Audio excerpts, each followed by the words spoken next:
अस्सलामु अलैकुम विद्यार्थी मित्रों, આજથી આપણે પ્રકરણ 1 સંખ્યા પદ્ધતિનો અભ્યાસ શરૂ કરીએ।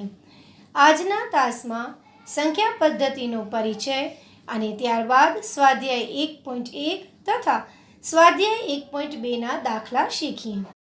સંખ્યા પદ્ધતિ પરિચય। વિદ્યાર્થી મિત્રો, અગાઉના ધોરણોમાં આ સંખ્યા પદ્ધતિ વિશે અભ્યાસ કર્યો છે। આજના આ તાસમાં આપણે પ્રકરણ 1 સંખ્યા પદ્ધતિનો અભ્યાસ શરૂ કરતા પહેલાં કેટલાક પ્રકારની સંખ્યાઓ, તે સંખ્યાઓના જથ્થા અને તેમની વિશિષ્ટતાઓ વિશે ચર્ચા કરશું।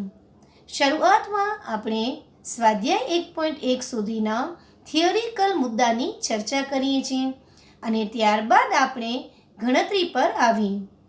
વિદ્યાર્થી મિત્રો, શરૂઆતમાં માત્ર અહીં સંખ્યાઓ વિશેનો અભ્યાસ છે અને આ બાબતો ખૂબ જ પાયાકીય અને મહત્ત્વની છે, માટે આપ ધ્યાનપૂર્વક, ખૂબ જ ધ્યાનથી અને કાળજીપૂર્વક અભ્યાસ કરશો તો આગળના દાખલાની ગણતરી કરવી આપ માટે સરળ રહેશે।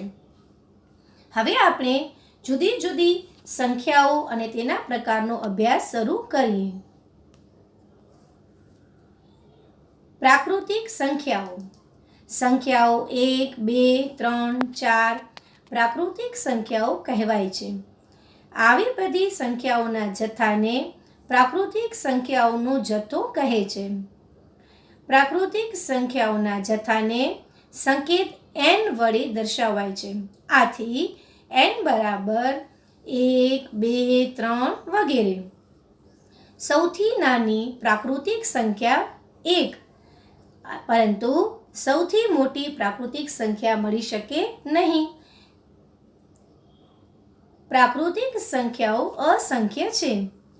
અહીં આપણે જોયું કે પ્રાકૃતિક સંખ્યાઓ અસંખ્ય છે, એટલે કે તેમનો કોઈ અંત નથી, પરંતુ સૌથી નાની પ્રાકૃતિક સંખ્યા 1 છે, એટલે કે પ્રાકૃતિક સંખ્યાની શરૂઆત 1 થી થાય છે, પરંતુ તેનો કોઈ અંત નથી, માટે સૌથી મોટી પ્રાકૃતિક સંખ્યા મળી શકે નહીં। પૂર્ણ સંખ્યાઓ। પ્રાકૃતિક સંખ્યાઓના જથ્થામાં શૂન્યનો સમાવેશ કરવાથી પૂર્ણ સંખ્યાઓનો જથ્થો મળે છે।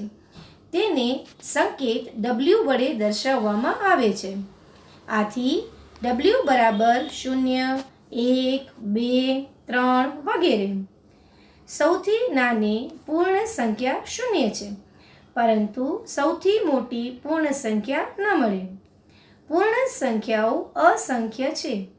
અહીં આપણે જોયું કે પૂર્ણ સંખ્યાઓમાં જે પ્રાકૃતિક સંખ્યાઓનો જથ્થો છે તેનો સમાવેશ થઈ જાય છે।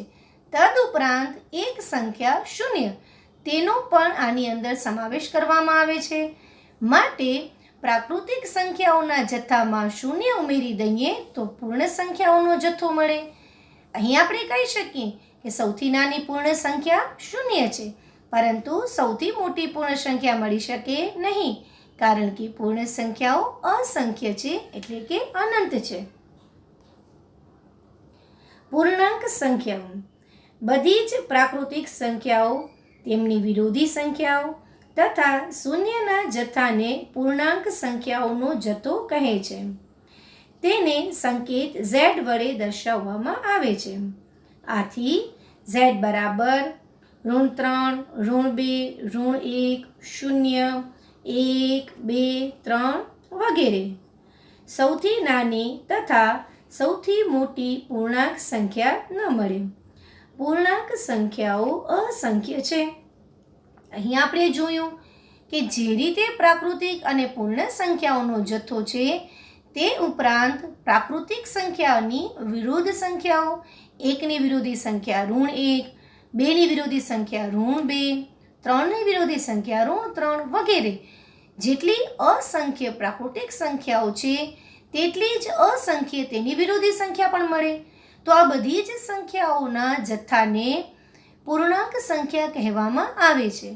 ન તો સૌથી નાની પૂર્ણાંક સંખ્યા મળે કે ન તો સૌથી મોટી પૂર્ણાંક સંખ્યા મળી શકે। પૂર્ણાંક સંખ્યાઓ પણ અસંખ્ય એટલે કે અનંત છે। સમય સંખ્યાઓ. જો p અને q પૂર્ણાંક હોય અને q શૂન્યેતર હોય તથા સંખ્યા r p છેદમાં q સ્વરૂપમાં લખી શકાય તો r ને સમય સંખ્યા કહે છે. p છેદમાં q સ્વરૂપની બધી જ સંખ્યાઓના જથ્થાને સમય સંખ્યાઓનો જથ્થો કહે છે. તેને સંકેત q દ્વારા દર્શાવવામાં આવે છે. સૌથી નાની સમય સંખ્યા અને સૌથી મોટી સમય સંખ્યા ન મળે. સમય સંખ્યાઓ અસંખ્ય છે. દરેક પ્રાકૃતિક સંખ્યાઓ એ સમય સંખ્યા પણ છે. દાખલા તરીકે 7 બરાબર 7/1. તે જ રીતે દરેક પૂર્ણ સંખ્યા તથા દરેક પૂર્ણાંક સંખ્યા પણ સમય સંખ્યા છે. અહીં આપણે સમય સંખ્યાઓ વિશે થોડું વધારે ધ્યાનથી અભ્યાસ કરવાની જરૂર છે, કારણ કે સમય સંખ્યાઓની અંદર પ્રાકૃતિક સંખ્યાઓ, પૂર્ણ સંખ્યાઓ અને પૂર્ણાંક સંખ્યાઓનો સમાવેશ થાય છે. ખાસ ધ્યાન રાખવાની બાબત એ છે કે સમય સંખ્યાઓને p છેદમાં q સ્વરૂપમાં દર્શાવવામાં આવે છે, જ્યાં p અને q પૂર્ણાંક છે તથા q બરાબર નથી 0, એટલે કે qની કિંમત 0 સિવાયની કોઈ પણ કિંમત લઈ શકાય. તો આવા પ્રકારની સંખ્યાઓને જો r કહીએ તો r સંખ્યા સમય સંખ્યા છે, જેના આપણે ઘણા બધા ઉદાહરણ અને આગળ એની પ્રેક્ટિસ કરશું તો તમને વધુ ખ્યાલ આવશે. તે જ રીતે ન તો સૌથી નાની સમય સંખ્યા મેળવી શકાય કે ન તો સૌથી મોટી સમય સંખ્યા, કારણ કે તે અસંખ્ય અનંત છે. માટે નાની કે મોટી એવી કોઈ સીમા આપણે આપી શકતા નથી. આટલો અભ્યાસ કર્યા બાદ હવે આપણે લઈએ સ્વાધ્યાય 1.1. પ્રશ્ન નંબર 1. શું 0 એ સમય સંખ્યા છે? શું તમે તેને p પૂર્ણાંક તથા q શૂન્યેતર પૂર્ણાંક હોય તેવા p અને q માટે p છેદમાં q સ્વરૂપે લખી શકાય? એનો જવાબ આપણે લઈએ તો હા. 0 એ સમય સંખ્યા છે. 0 એક પૂર્ણ સંખ્યા પણ છે તથા પૂર્ણાંક સંખ્યા પણ છે. આપણે જાણીએ છીએ કે દરેક પૂર્ણ સંખ્યા તેમજ દરેક પૂર્ણાંક સંખ્યા સમય સંખ્યા પણ છે.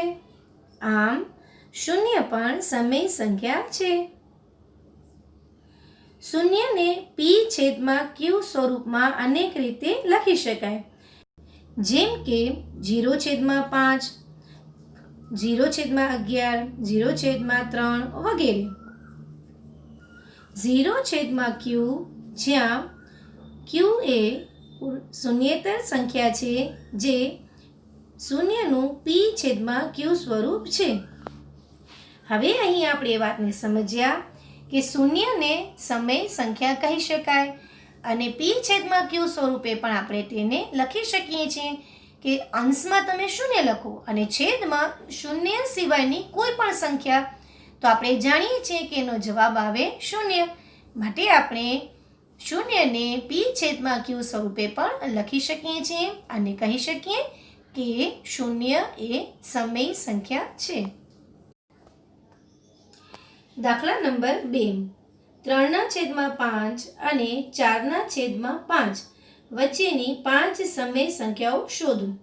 હવે અહીં આપણે 3/5 અને 4/5ની વચ્ચે સમય સંખ્યા શોધવાની છે.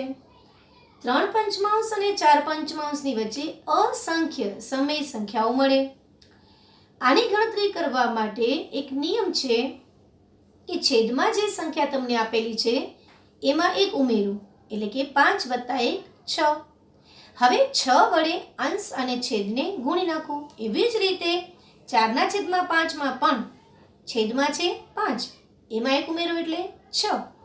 તો 1 ઉમેરી અને એનાથી મોટી સંખ્યા વડે આપણે અંશ અને છેદને ગુણી શકીએ, પરંતુ સરળતા રહી માટે આપણે અહીં 3 પંચમાંશ અને 4 પંચમાંશને અંશ અને છેદને 10 વડે ગુણીએ, જેનાથી ગણતરીમાં સરળતા રહે.